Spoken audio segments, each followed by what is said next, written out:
Alright YouTube, welcome back. So the 06 Impala, I did actually figure it out. So in my previous video I said that we were going to mount the driver's side seatbelt receiver to the passenger side. You're welcome, Dan. Plug in the 2-pin connector and then leave the 3-pin connector on the old one and mount it under the seat. That didn't work. And then the lapping both seatbelts together on the driver's side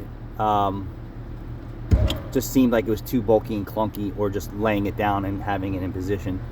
So what I wound up doing is taking apart the seatbelt. Would being the issue? I don't know. So taking apart the driver's side seatbelt receiver, since it was trash already.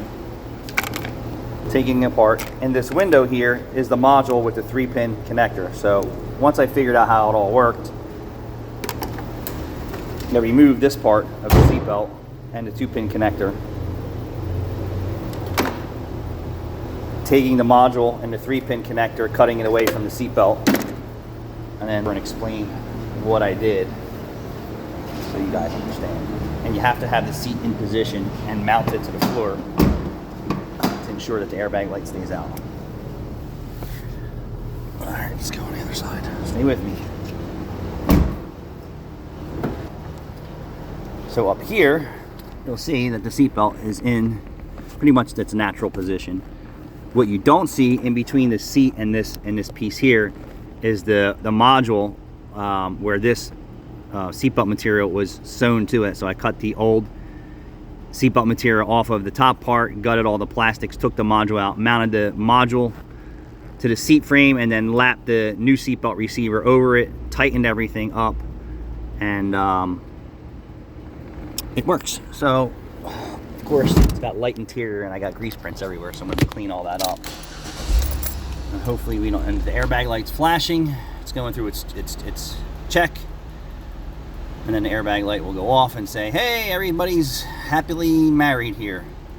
So that means everybody's talking in the airbag systems and it's passing its system check, and it passes. So, you know, keeping your older car on the road is important to a lot of garages out there, because we rely on service and repair.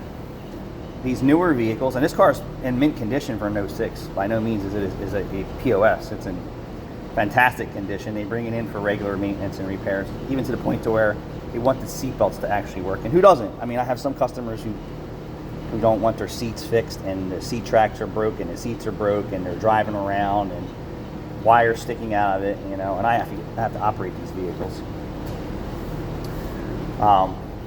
which is bad, you know. I don't want to drive a car around that's necessarily unsafe as soon as I step into the, you know, the cockpit, right?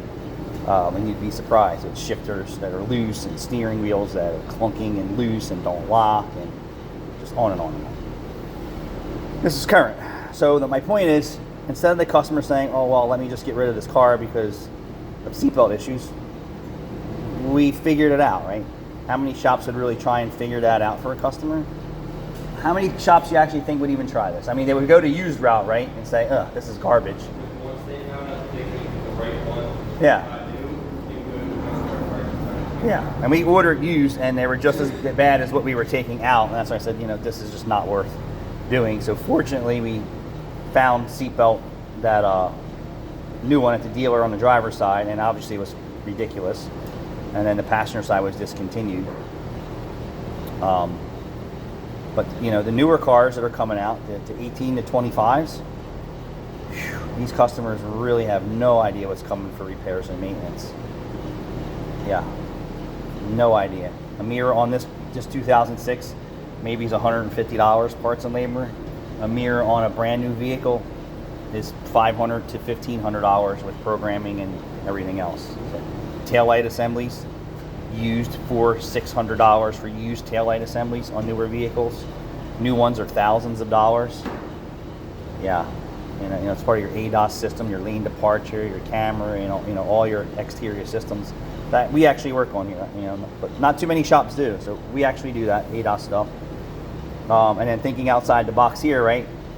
For me, is I like the challenge, but I also like to make money. You know, this is what it's about. So Caleb and I learned a lot about, 2006 airbag system. It's actually it's second generation. I'm sorry, it doesn't have side airbags. No, so second generation airbag systems. It has driver and passenger, and no curtains, no seats. So second generation with seat presence module here, but not the sophisticated ones. And we made it work, and that's what it's about. It's thinking outside the box, right? Taking care of your customer, taking care of yourself, and be able to make a buck along the way. But you think you're going to get this kind of stuff done at Pep Boys or Mavis or the average Joe shop? Nah, this is specialty electronic stuff. This type of stuff isn't for your average shop. So that's that. I'm proud of myself for this one, right? We got it done. Took us a little bit longer to figure it out.